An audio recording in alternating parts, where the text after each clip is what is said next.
بسم اللہ الرحمن الرحیم بسم اللہ الرحمن الرحیم الحمدللہ نحمده ونصلی علی رسولہ الکریم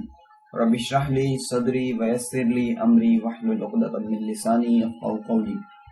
ہم تاریخ اسلام کے اسباق پڑھ رہے ہیں اور آج کا جو ہمارا درس ہے اس کا عنوان ہے مکہ مکرمہ میں مسلمانوں کو درپیش مشکلات، یعنی ہجرت سے پہلے جب مسلمان مکہ مکرمہ میں کفار قریش کے ساتھ رہا کرتے تھے تب ان کو کیا کیا پریشانیاں لاحق ہوا کرتی تھیں۔ سبق شروع کرنے سے پہلے ہم اپنے معمول کے مطابق پچھلے سبق کا خلاصہ پڑھیں گے کہ اس سے پچھلا جو ہمارا سبق گزرا اس میں ہم نے کیا پڑھا۔ تو پچھلا جو سبق تھا اس میں ہم نے جانا کہ نبوت ملنے کے بعد پہلے 3 سال میں حضور صلی اللہ علیہ وسلم دعوت و تبلیغ کا جو کام کیا کرتے تھے ان کا انداز اسلوب کیا تھا، اور ہم نے اس میں جانا کہ یہ انداز مخفی طور پر دعوت اسلام کا تھا، غیر اعلانیہ طور پر تھا۔ پھر اللہ رب العزت کا حکم 3 سال بعد آیا اور یہ مخفی جو طریقہ تھا، سری دعوت کا جو دورانیہ تھا، وہ جہری دعوت میں تبدیل ہو گیا کہ اب جو دعوت و تبلیغ کا اور اسلام کے ارشاد کا جو کام تھا وہ اعلانیہ کرنا تھا، عمومی طور پر کرنا تھا۔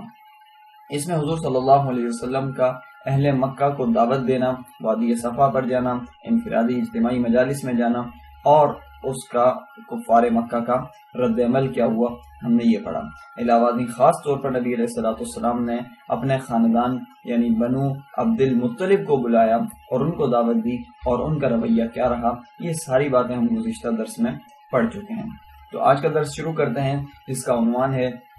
مکہ مکرمہ میں مسلمانوں کو درپیش مشکلات۔ یہ بات تو طے تھی کہ کافر دلائل کی دنیا میں ناکام ہو چکے تھے، یعنی جب ان سے کہا جاتا کہ کیوں تم بتوں کی عبادت کرتے ہو تو ان کے پاس اس کی کوئی معقول، کوئی سمجھ میں آنے والی وجہ نہیں ہوتی تھی، بس یہی کہتے تھے کہ ہم نے اپنے باپ دادا کو اس پر پایا ہے،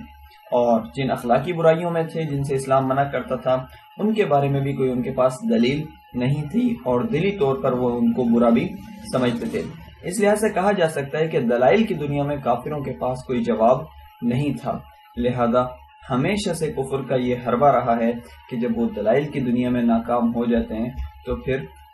اقدام کی طرف آ جاتے ہیں اور ایک دوسری چیز کی طرف آ جاتے ہیں، اور اس دوسری چیز کو کہا جاتا ہے طاقت کی سیاست، یعنی بزور شمشیر دعوت و تبلیغ کے کام کو، اسلام کو اور فریق آخر کے دوسرے فریق کے موقف کو دبانے کی کوشش کرتے ہیں۔ مکہ مکرمہ بھی مسلمانوں کے ساتھ کچھ یہی والا معاملہ پیش آیا، اور نہ صرف پیش آیا بلکہ ظلم کا ایک استعارہ ان کے اوپر بنا دیا گیا، اور ہر طرح کا ممکنہ ظلم کا دروازہ مسلمانوں پر اس وقت کھول دیا گیا۔ السابقین الاولین، پہلے طور پر سبقت کرنے والے اور سب سے پہلے اسلام لانے والوں کا ہم نے تذکرہ پڑھا۔ ظاہر سی بات ہے جب انہوں نے اپنا مذہب، اپنا دین کفار کے بت پرستی کے مذہب سے علیحدہ کر لیا تو پھر ان پر ظلم ڈھایا گیا، سارے کے سارے کافر ان کے مخالف ہو گئے۔ حضرت ابوبکر صدیق رضی اللہ تعالیٰ عنہ سب سے پہلے اسلام لانے والے مردوں میں شمار کیے جاتے ہیں۔ ان پر مکہ والوں کا انتہائی ظلم ہوا، ان کو زد و کوب کیا گیا۔ ایک مرتبہ نبی علیہ السلام کو بچاتے ہوئے یہ آگے بڑھے تھے اور کہا تھا کہ صرف ایک شخص کو تم اس بنیاد پر اقدام کرتے ہو، اس کو مارتے ہو کہ وہ کہتا ہے کہ میرا رب اللہ ہے، تو اس پر کافروں نے نبی علیہ السلام کے ساتھ حضرت ابوبکر صدیق رضی اللہ تعالیٰ عنہ پر بھی تشدد کیا اور ظلم کر کے ان کو اس طرح کر دیا کہ ان کی کیفیت یہ ہو گئی کہ جان نکلنے کو ہو گئی۔ حضرت زبیر بن عوام رضی اللہ تعالیٰ عنہ پر بھی اس طرح کا تشدد کیا گیا، انہی کے اپنے چچا نے ان کو قید کر دیا، ان پر تشدد کیا اور آگ کے دھوئیں اور دھونی کا ان کو عذاب دیا گیا، آگ کا ان کو عذاب دیا گیا، لیکن یہ اپنے دین پر ثابت قدم رہے۔ حضرت بلال رضی اللہ تعالیٰ عنہ امیہ بن خلف کے غلام تھے، اور وہ اس وقت تک وہ اسلام نہیں لایا تھا، تو پھر ان کو صحرا میں لے کے چلے جاتے اور وہاں جا کر ان کو عذاب وغیرہ دیا کرتے تھے، اور بڑی چٹان ان کے اوپر رکھ دیا کرتے تھے جس کا بوجھ ان کے لیے سہنا مشکل ہوتا تھا، لیکن یہ اپنے عزم سے اور اپنے دین سے پیچھے نہیں ہٹتے تھے۔ اسی طرح حضرت بلال رضی اللہ تعالیٰ عنہ کے والدین کا معاملہ تھا کہ وہ ایمان لے آئے تھے، حضرت رباح رضی اللہ تعالیٰ عنہ اور حضرت حمامہ، لیکن وہ بھی غلامی کی زندگی گزار رہے تھے، غلام تھے، اس وجہ سے ان کے جو سردار تھے، ان کے جو آقا تھے، انہوں نے ان پر بڑا ظلم کیا اور ان کو اس پوزیشن پہ کر دیا کہ یہ اپنے حواس کھو بیٹھتے تھے۔ علاوہ ازیں مکہ میں مسلمانوں پر جو ظلم ہوا اور جو ظلم کا ہر دروازہ کھولا گیا، اس کی زد میں حضرت عمار بن یاسر رضی اللہ تعالیٰ عنہ آئے۔ یہ بھی غلام تھے اور یہ جن کے ماتحت تھے وہ ان پر ہر طرح کا عذاب کا سلسلہ جاری رکھا کرتا تھا،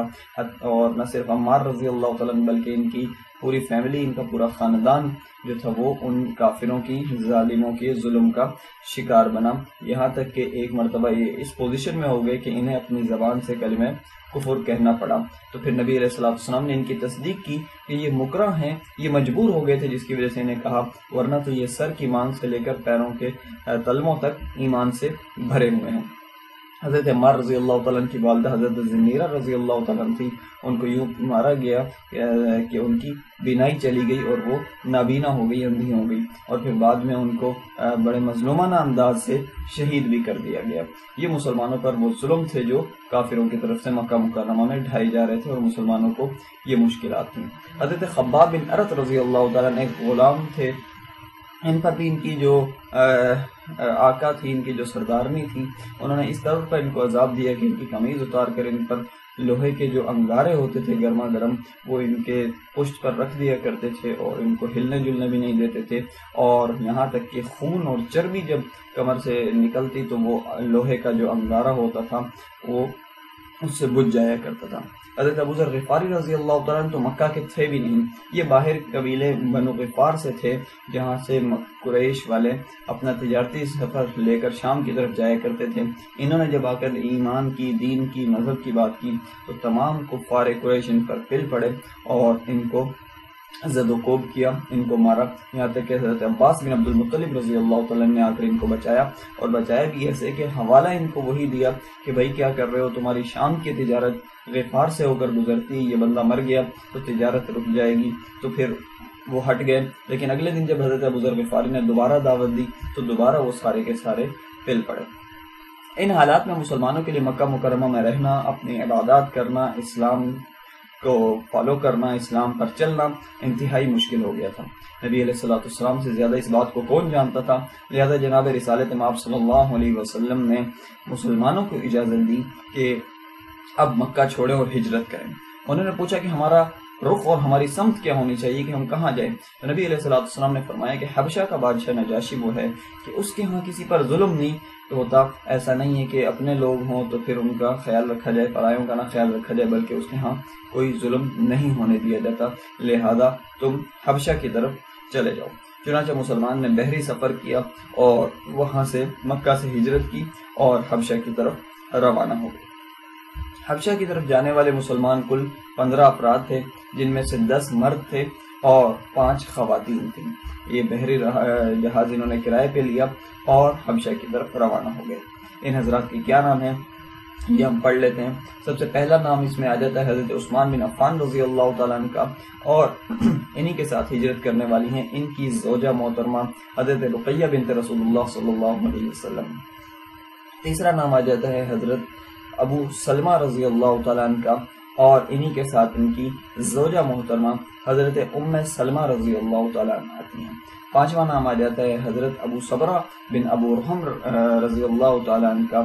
اور ان کے ساتھ ان کی زوجہ محترمہ حضرت ام کلثوم رضی اللہ تعالیٰ عنہ ہیں، جنہوں نے مسلمانوں کے ساتھ ہجرت کی۔ ساتواں نام آ جاتا ہے حضرت عامر بن ربیعہ رضی اللہ تعالیٰ عنہ کا، اور ان کے ساتھ ان کی زوجہ محترمہ حضرت لیلہ رضی اللہ تعالیٰ عنہ، 8 ہو گئے۔ 9واں نمبر آ جاتا ہے حضرت ابو حذیفہ بن عتبہ رضی اللہ تعالیٰ عنہ کا، اور 10واں نمبر آ جاتا ہے حضرت ابو حذیفہ رضی اللہ تعالیٰ عنہ کی اہلیہ حضرت سہل بن سہیل رضی اللہ تعالیٰ عنہ کا، اور 11واں نمبر آ جاتا ہے حضرت عبد الرحمن بن عوف رضی اللہ تعالیٰ عنہ کا۔ 12ویں صحابی ہیں حضرت مصعب بن عمیر رضی اللہ تعالی عنہ، اور 13ویں نمبر پر جن صحابی کا تذکرہ آتا ہے وہ ہے حضرت عثمان بن مظعون رضی اللہ تعالی عنہ، اور 14ویں نمبر پر جن صحابی کا تذکرہ آتا ہے وہ ہیں حضرت سہیل ابن بیضاء رضی اللہ تعالی عنہ، اور 15ویں نمبر پر جن صحابی کا تذکرہ آتا ہے ان کا نام ہے حضرت زبیر بن عوام رضی اللہ تعالی عنہ۔ یہ سارے کے سارے صحابہ وہ تھے جو نبی علیہ الصلوۃ والسلام کی منشا اور حکم کے مطابق مکہ مکرمہ میں کو چھوڑ گئے تھے اور حبشہ کی طرف روانہ ہو گئے تھے۔ لیکن اتفاق دیکھیے کہ کچھ ہی عرصے بعد مہاجرین حبشہ واپس آ جاتے ہیں اور واپس مکہ آ جاتے ہیں اور یہ حبشہ کو دوبارہ چھوڑ دیتے ہیں۔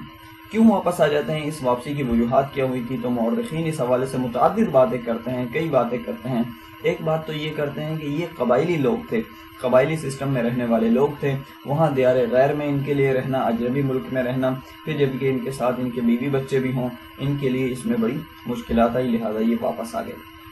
کچھ حضرات یہ لکھتے ہیں کہ ان کو خبر ملی تھی کہ مشرکین مکہ سارے کے سارے مسلمان ہو چکے ہیں، لہذا اب وہاں رکنے کی ضرورت نہیں، اس بنیاد پر یہ واپس آ گئے تھے، اگرچہ پھر آئے تو پتہ چلا یہ خبر غلط ہے۔